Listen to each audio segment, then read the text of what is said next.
How's it going, everybody? RazingHel here, and today we're going to be talking a bit about the differences between district building bonuses and district adjacency bonuses when it comes to the government policy cards. So first, I'm going to give you a rundown of what I currently have set up. I want you to make note of the fact that I'm not running free market, which provides commercial hub district building bonuses, and I'm not running town charters, which provides commercial hub district adjacency bonuses. And I'm going to show you what that looks like. I'm going to show you what it looks like both before and after. So let's take a look at my city right here. In this city, I have the commercial hub built, the bank, and the Sukanise, which is the replacement for the market. Now, make note of the current numbers for those. The bank is generating 5 gold per turn, Sukanise 3, the commercial hub 2 from adjacency bonuses. If we take a look at the commercial hub, it's built right here next to the river, and I'm receiving those +2 gold from the fact that I'm next to the river. The river provides a +2 gold adjacency bonus to the commercial hub. But now let's go into the government, and we're going to change policies. I have unlocked all of them here, and we're going to be adopting the free market policy. And we're also going to be adopting the town charters policy. And what these two policies do is they double different aspects of the commercial district. So let's confirm those. And now we're going to take a look at this same city once again. So I had to advance to the next turn to actually get these numbers to update. But here we go. The commercial hub now is making 4 gold. You might recall it used to be making 2 gold. It's now making 4 gold per turn. The bank, 10 gold per turn, and this Sukanise, 6 gold per turn. So all of those values have doubled, but the policies that double them are different. For the commercial hub, we have to go back to the government, and the one that doubled that number is the town charters, the 100% commercial hub district adjacency bonuses. Now, if we take a look at the actual buildings in that commercial hub, the bank and the Sukanise, the policy that doubled those is the free market policy, which increased the gold yield from commercial hub district buildings by 100%. I have to admit, the terminology for these cards and for the district buildings, just reading this is like a tongue twister for the mind, but that's besides the point. So as you can see, there are different situations where that might be beneficial. When it comes to newly developed cities, if you have a lot of newly developed cities, obviously they're not going to have many buildings in them.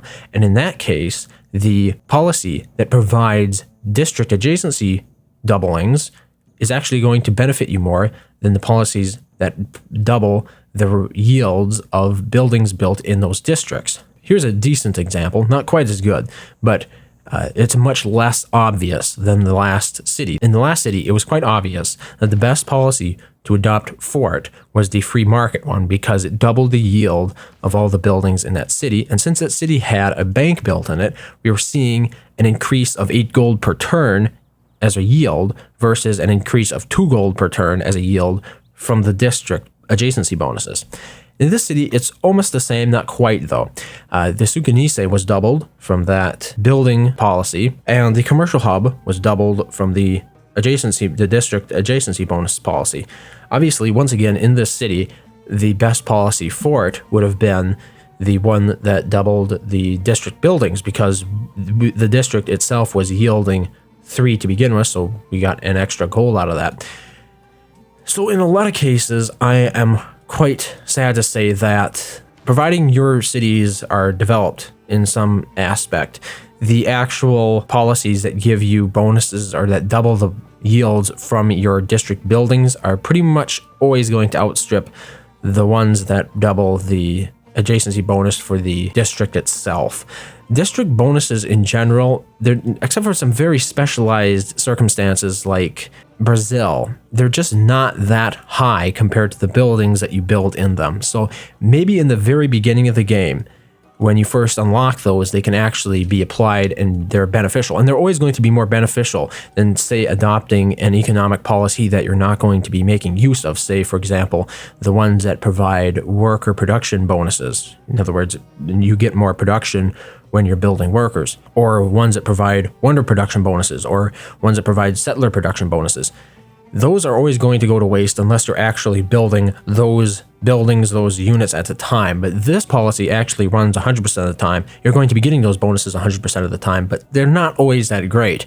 And a lot of the times, providing you actually have buildings built in those districts, the cards that increase the production rate of those buildings inside the districts rather than the cards that increase the adjacency bonuses from the districts themselves are going to be the clear and obvious winner in terms of simple numbers. Now, I only used the commercial hub as an example here, but this also applies to other districts. We can unlock all these for 620 gold. I have barely enough.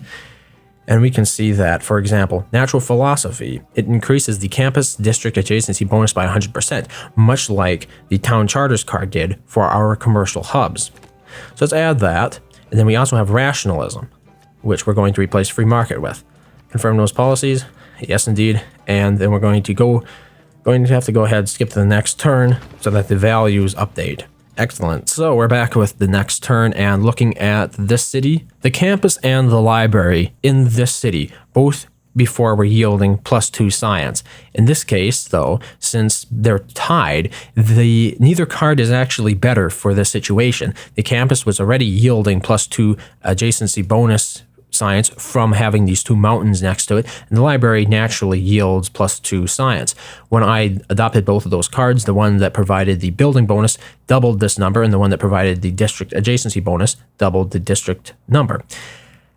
So in that case, there was really no clear winner. But then you can see in this city, for example, I have a university built as well as a library, and even though I had very decent yields from the campus district, I had a +3 from these three mountains here. The adjacency bonus was providing me with +3 science.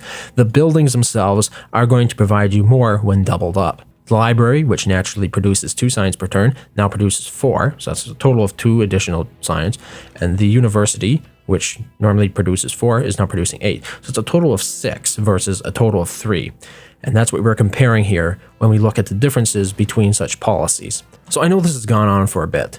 And what can you take away from it? Well, like I said before, the policies that provide district adjacency bonuses, usually it doubles it. Unless you're playing a modded version of the game or something, it will double the district adjacency bonuses, are useful for the start of the game when your cities don't actually have buildings in their districts. But once you start building buildings in those districts, the policy cards that provide bonuses to those buildings in those districts pretty much are always the better choice in terms of economic policies to have running in your government over the ones that provide district adjacency bonuses. Obviously, like I said, there are a few exceptions to this, with civilizations especially, that have unique traits that allow certain districts to enjoy larger than average adjacency bonuses.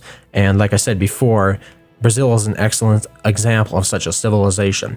But the common rule of thumb to go by is simply look at the number of buildings in your districts and then decide based on that whether or not you should be running a policy that provides bonuses to the buildings or a policy that provides bonuses to the district itself. So I know that was a little bit in-depth, a little bit complicated with the numbers.